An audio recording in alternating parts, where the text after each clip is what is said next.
Black women, we have to refuse to be quiet. We have to stop being shut up and brushed aside, dismissed, because it's killing us. Okay? How many times have you gone to the doctor and knew something was wrong with your body and told the doctor how you were feeling, and then they start asking you, are you depressed? Have you been having anxiety lately? No, I'm telling you what's wrong with me. And I'm telling you how I feel. But they dismiss us. They dismiss Black women very easily because we're anxious, we're overbearing, we're too much. You're not too much. They just don't want to hear you. But I'm telling you today, refuse to be quiet. Refuse to be quiet when it comes to your health, when it comes to your kids, when it comes to your money, when it comes to your job, when it comes to what you know is right. Stand up for yourself, fight for yourself, fight for your health, because no one is going to fight for you. I was misdiagnosed with an autoimmune disease for 3 or 4 years. I kept telling them, something is not right. Something is just not right. I told them all my symptoms. I told them, what was going on. They said, oh, you have fibromyalgia, or you have arthritis, rheumatoid arthritis. I said, okay. I listened to them for a couple of, maybe a year or 2, 3. I said, something is just not right. My skin was changing. The pain that I was in was just unbearable. I was young. I was like 40. Why was I in so much pain? I said, I feel like I got cancer, doctor. I said, there's no reason for me to be walking around in so much pain. They took test after test after test after test after test. I started evaluating my own results. I started looking things up, looking at the change on the RNA, the DNA of my lab results, of my blood report. And it was pointing to an autoimmune disease called Scleroderma. I told the doctor, I said, Doc, I think I have Scleroderma. You don't have Scleroderma. You don't look like you have Scleroderma. What do you mean I don't look like I have Scleroderma? I said, there's something wrong, and it's more than arthritis, even though I do have arthritis in both wrists, both shoulders, both knees, both hips, both elbows, both ankles. Okay, cool. But it was more going on than just that. I said, look, you need to refer me somewhere. You need to refer me to Johns Hopkins. You need to refer me somewhere. I can't keep living like this. So he got my reports together, got my medical report together, and sent it over, referred me to Johns Hopkins. They have to accept you. Well, when they contacted me, I started taking pictures of my body because my skin was changing. My skin was just all these darkening, hardening, tightening, rash, pain. My fingers were like sausages. I had trouble swallowing. I would choke on food. That's not arthritis. Arthritis don't affect your skin, and nor do it affect your swallowing or anything like that. So I sent the pictures. I added the pictures in. Lo and behold, Johns Hopkins accepted me into their rheumatology, department or whatever. I went to Johns Hopkins, and they looked at me a couple of times, and the doctor was still trying to diagnose, and I was just getting tired of that too. So I took my shirt and I pulled it down. I showed them my breasts, because on my breasts, my skin looked like snake skin. It looked like shoe leather. I said, so if you think it's arthritis, what is this? What is this? She didn't know. She called in another doctor. That doctor called in another doctor, and they even called in a resident. It took this old rheumatologist doctor. He said, I've seen this one time before. He said, I've seen this before.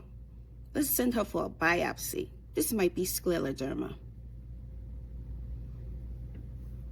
They took a biopsy of my breast. Lo and behold, they said, your breast, this biopsy on your breast doesn't even have sweat glands in it.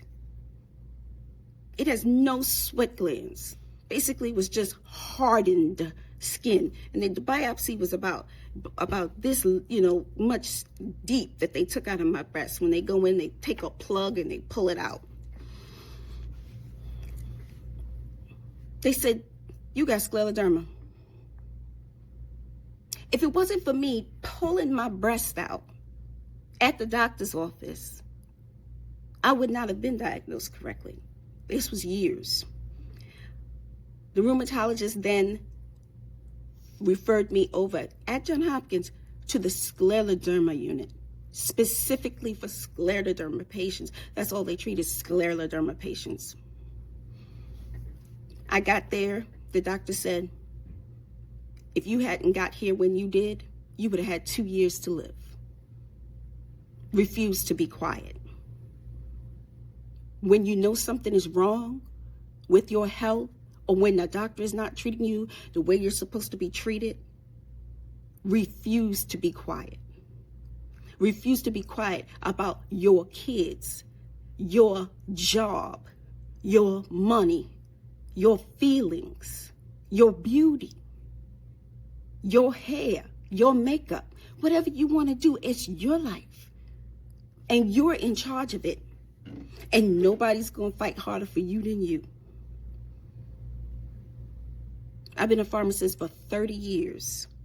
I sometimes think if I wasn't in the medical field, and if I didn't, know how to look at things and determine things and go through things, what would happen to a layman person who didn't understand how to read through and research their blood work and break down the DNA and RNA chains in it? That's how deep I went to figure out what was wrong with me. What would happen to that person? Well, guess what? The 2 years would have went by and they would have been gone, just like that. What happened to Susie? What happened to Lucy? What happened to Georgia? She died. Because scleroderma affects your lungs. It wasn't about just the arthritis or the rash. My lungs had begun to harden. 2 more years would have been it. Lung transplant or dead.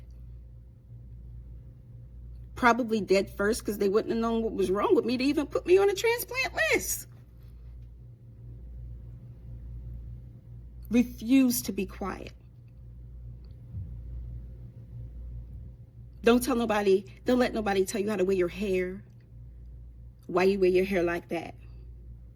Why you wear weaves? Why you wear wigs? Why don't you wear your hair natural? If you wear your hair natural, that's great. Wear your hair natural. Then you got people, why she wear her hair like that? Natural. She need to comb her hair. She need to do something with her hair. Then you got she got a perm. Oh, why she perm her hair? She don't need to perm her hair. Look, it's that person's life and that person's decisions. Let them do what they want to do. And when somebody asks you about it, tell them why. It's your choice. It's your life. Refuse to be quiet. I have 2 kids. One is 30, one is 22. My son is IT website developer coder. I know I'm saying that wrong, but he's doing very well. Married to a wonderful woman, and she does website design, coding, the same thing. They work from home. I'm still out here practicing as a pharmacist. I'm still out here in the trenches. I've been a pharmacist for 30 years. My 22-year-old daughter, she's in her first year of medical school. Her passion is women and children. She wants to be an OBGYN. On this channel, on my website, on everything, we will always put women and children and their needs, their health care, their beauty, everything about women and children we will put first. My daughter, she's getting married in July, so we're planning a wedding, bridal shower. Oh, I said baby, no babies. She's in medical school, but bridal shower, wedding, interesting things are coming up. And my kids said, Mommy, start documenting some of this stuff. These are things we want to look at later. I said, you know what? I will. But I have to help somebody.